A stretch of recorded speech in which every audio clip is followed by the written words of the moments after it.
People should support Playmaking for Girls because it's an amazing program. It's exposing these youth to things that they should have access to, but they don't have access to. It's giving them opportunities to think outside the box and to remove themselves from the box that life has probably told them that they live in. The girls that are incarcerated in the youth detention centers, I think everybody thinks that they've all done a horrible, bad, dark crime. Some have, but there is a percentage that to me is the saddest. These girls that from a very, very early age were put into DFACs because their family abandoned them. I went into the RYDC because I believe it was shoplifting, and also I ran away a couple of times. A lot of these young ladies have had to, or have decided subconsciously, to ostracize themselves as a way of protecting themselves. And so then to let their guard down and to be vulnerable and to let other people hear what they really think and what they really feel, I think is hard.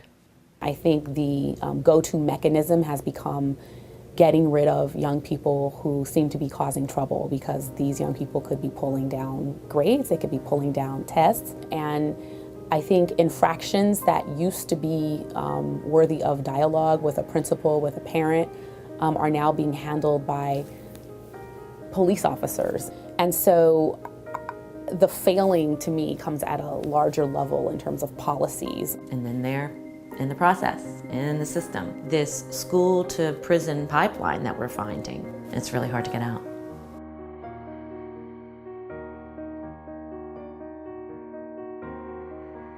One of the difficulties is that they have so many forces outside of themselves that they have no control over. Be it home environment, school environment, the neighborhood, the community, that all seem to bear down and beat on them. Well, I was placed into a group home. Most girls, they don't have the opportunity to talk to someone when something happens tragic in their life, or it doesn't have to be tragic. They don't have anybody to talk to, and they don't have really many options to release the stress that they have on a day-to-day basis. And I did it in a form of a poem that was telling my life, the reason why I was there, and how various people in my life that's supposed to have been there for me, they kind of took advantage of that. Most girls and women who are in detention centers and jails have reported experiences with sexual abuse that have largely gone unnoticed, or they haven't received proper counseling or therapy. Sometimes their families don't have the resources, so they oftentimes are entering the system in a place where they haven't been able to work through so many of the other issues that have potentially led to them being there in the first place. One of the things that happens is that you have just layers and layers of wounds that have not been healed.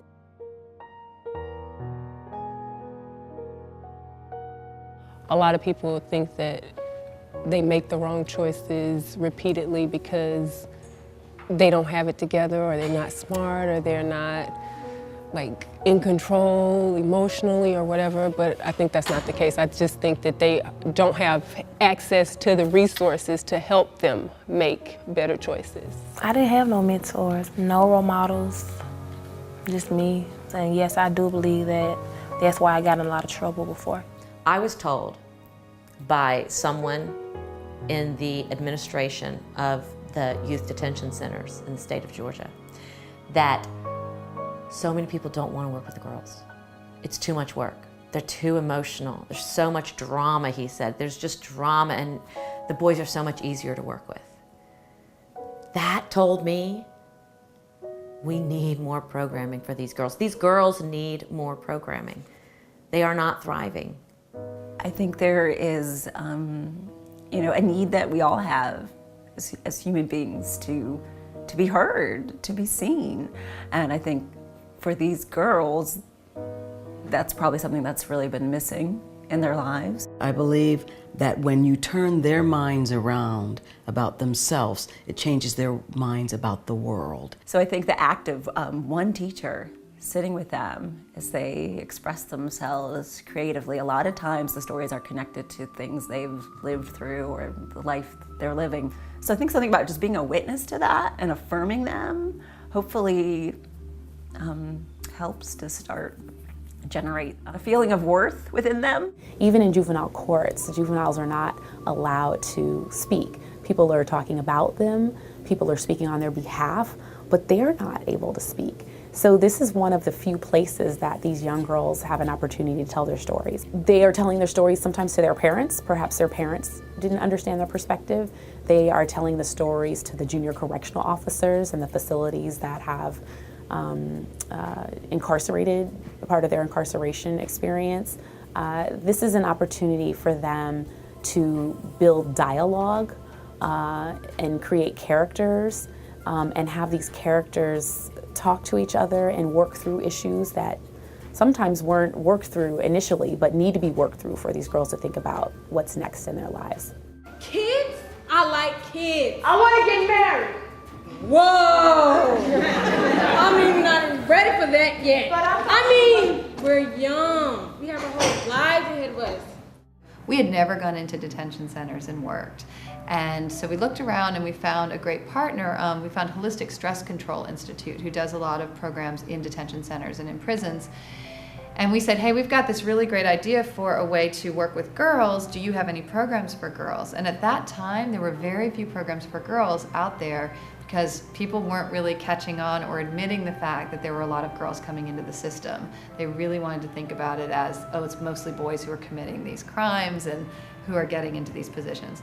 So, so we worked with Wholistic and we went into a detention center. And we had, up till that point, we'd been doing this project called the 24-hour plays, which is where we got a group of artists together and they wrote, rehearsed, and performed 8 plays in the period of 24 hours. And there was a performance at the end of the 2 days. And so we had this really great structure and we thought, well, what about if we go into the detention center, we bring in a group of women, and we work with the girls and we pair them up and we have them write short plays, and then the next day rehearse them and then do the performance. And it was kind of audacious and crazy at first because these girls, for the most part, had never heard of a play, they'd never seen a play, they didn't know anything about plays, and we were going in and saying, write a play and then perform it. And they didn't know any of the skills needed or anything about that. So, so we went in and we did this 2-day workshop, and it was remarkable.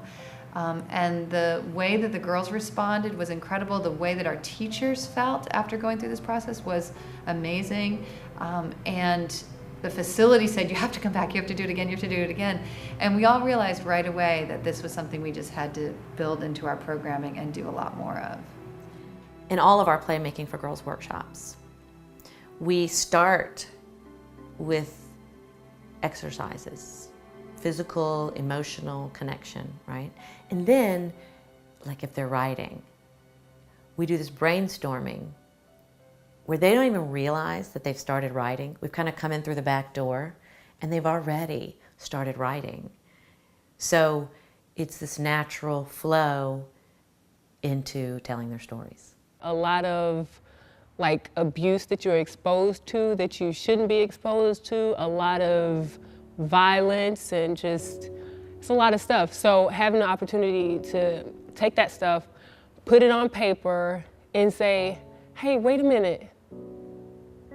This doesn't have to be real life. This can be fictional. Like, this does not have to define my life as a story. There's a lovely Nigerian novelist, Chimamanda Adichie, who talks about the danger of a single story.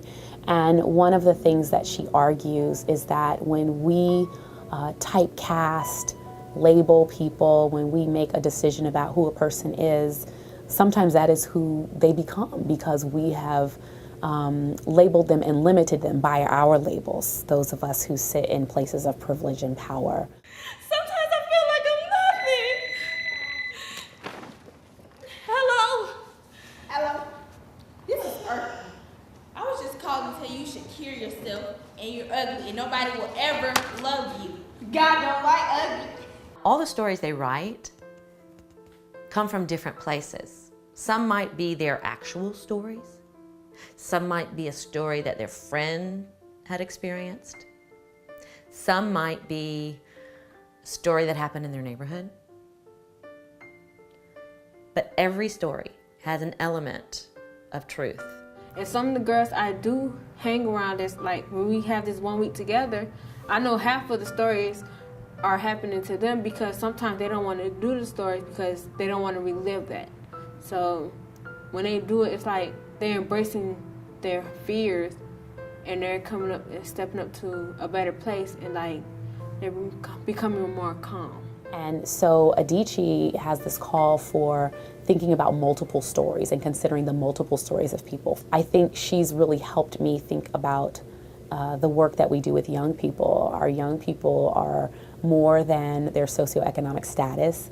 They are more than their ethnic and race designations on a piece of paper. We're in a room full of different girls who came from different places, and they got different backgrounds and different things going on in their life.